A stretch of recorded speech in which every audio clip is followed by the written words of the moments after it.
Iran के Natanz एटमी अड्डे पर हमले के बाद अब रूस भड़क गया है और रूस ने नतांज साइट पर इंटरनेशनल असेसमेंट की भी डिमांड की है। रूस ने धमकी दी है कि एटमी ठिकानों पर हमला सभी खाड़ी देशों को तबाह कर सकता है।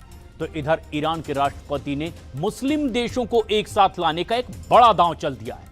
ईरान ने खुलासा किया कि उसने तुर्की और ओमान पर हमला नहीं किया। ऐसे में सवाल खड़ा यह हो रहा है कि इन देशों पर मिसाइलें आखिर दागी किसने?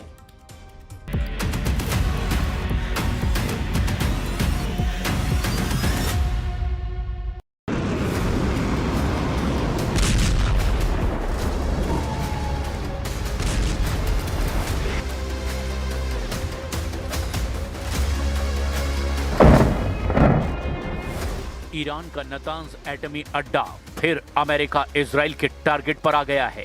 ईरान की तस्नीम न्यूज एजेंसी की रिपोर्ट के मुताबिक परमाणु अड्डे पर बमबारी से भारी नुकसान पहुंचा है। हमले के बाद नतांज साइट की तस्वीर ऐसी है जिसमें बैकअप टरबाइन जनरेटर तबाह हुए देखे जा सकते हैं। पावर सप्लाई की सपोर्ट बिल्डिंग भी बमबारी में झुलस गई है। अमेरिका इजराइल के हमले में नतांज साइट का इलेक्ट्रिकल सबस्टेशन जलकर राख हो गया है। जंगी जेट से ड्रॉप किए गए बमों ने नतांज अड्डे के पायलट फ्यूल प्लांट को भी बर्बाद कर डाला है।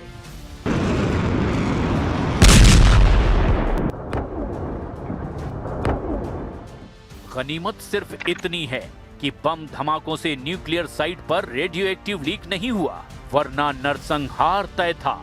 एटमी अड्डे पर हुए हमलों के बाद बौखलाए ईरान ने अंधाधुंध मिसाइलों की बौछार शुरू कर दी। ईरान की मिसाइलें यरूशलेम के वेस्टर्न वॉल और डोम ऑफ द रॉक कंपाउंड के करीब फटने लगी हैं। जूनियर खामनेई के विस्फोटक रॉकेटों के धमाके तेल अवीव और वेस्ट बैंक को दहलाने लगे हैं। बगदाद में अमेरिकी सैन्य ठिकानों को ईरान भीषण बमबारी करके जलाने लगा है। ईरान के हमलों के डर से नेटो सेना इराक से उल्टे पांव भागने लगी है। 8 साल से इराक में तैनात नेटो फोर्स युद्ध के बीच में ही अमेरिका को छोड़कर भाग खड़ी हुई है। नेटो फोर्स के टॉप कमांडर जनरल एलेक्सिस ग्रीनकविच ने जानकारी दी कि इराक से नेटो के मिशन से जुड़े सैकड़ों कर्मचारियों को यूरोपीय देशों में भेजा गया है। उत्तरी इराक में ब्रिटेन, फ्रांस और इटली के सैन्य ठिकानों पर सिलसिलेवार हमलों के बाद ये कदम उठाया गया। इराक से वापस लौटे नेटो कर्मचारी अब इटली के नेपल्स में नेटो के मुख्यालय में एक्टिव होंगे। नेटो फोर्स के इन्हीं फैसलों पर ट्रंप भड़के हुए हैं। उन्होंने युद्ध में साथ ना दे रहे नेटो सदस्यों को कायर तक कह दिया है। हालांकि इसके बाद भी किसी नेटो देश ने युद्ध का रिस्क लेना सही नहीं समझा, जिसके बाद ट्रंप ने फिर से हॉर्मुज में नेटो से मदद मांगी है। हॉर्मुज में अमेरिका की मुश्किलें बढ़ने के बाद ब्रिटेन ने बड़ा कदम उठाया है। प्रधानमंत्री कीर स्टारमर ने अमेरिकी सेनाओं को ब्रिटेन के सैन्य अड्डों से ईरान पर हमले का लाइसेंस दे दिया है। अमेरिका अब RAF फेयरफोर्ट और हिंद महासागर के डियोगो गार्सिया बेस का इस्तेमाल हॉर्मुज स्ट्रेट में डिफेंस के लिए कर पाएगा। युद्ध का एपिसेंटर अब स्ट्रेट ऑफ हॉर्मुज बन गया है, जहां ईरान सब पर भारी पड़ रहा है।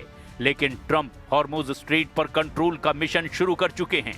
अमेरिका ने अपने सबसे विध्वंसक हथियारों को वॉर जोन में भेजना शुरू कर दिया है।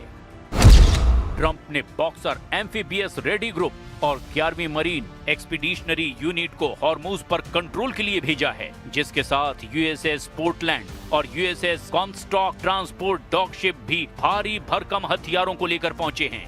इन तीनों जहाजों पर 4000 से ज्यादा मरीन्स और सैनिक तैनात हैं। USS बॉक्सर पश्चिम एशिया पहुंचकर USS त्रिपोली से जुड़ जाएगा। USS त्रिपोली पर पहले से ही 2200 मरीन्स तैनात हैं। अब ईरान के पास कुल अमेरिकी सैनिकों और मरीन्स की तैनाती 8000 के पार पहुंच गई है। ट्रंप को पता है कि हॉर्मुज में ईरान को हराना आसान नहीं। हालांकि वो दावा कर रहे हैं कि इसके लिए उन्हें कई देशों की मदद चाहिए। It's a simple military maneuver. It's relatively safe, but you need a lot of help in the sense of you need ships, you need volume. And NATO could help us, but they so far haven't had the courage to do so. जिस तेल root को block कर Iran ने America की हेकड़ी गुल कर दी है, वहां कब्जे के लिए ट्रंप ने जिन हथियारों पर भरोसा जताया है, उनके नाम भी जान लीजिए। अमेरिका ने हॉर्मुज फ्रंट पर F-35B stealth fighter jet, MV-22 osprey, ये टिल्ट रोटर एयरक्राफ्ट है, CH-53E भारी helicopter, AH-1Z viper attack helicopter, UH-1Y venom utility helicopter, A-10 वॉथोंग विमान और अपाचे हेलीकॉप्टर हथियारों के साथ 5000 पाउंड के बंकर बस्टर बम भी भेजे हैं। अमेरिका ने हथियारों की तैनाती में इजाफा मुस्तफा खामनेई की नई धमकी के बाद किया है, जिसमें मुस्तफा ने युद्ध में ईरान की जल्द जीत का दावा किया। सुप्रीम लीडर बनने के बाद मुस्तफा खामनेई का पहला ऑडियो भाषण ईरान ने रिलीज किया है। अपने भाषण में मुस्तफा ने ट्रंप के तख्ता पलट की साजिश पर करारा हमला किया।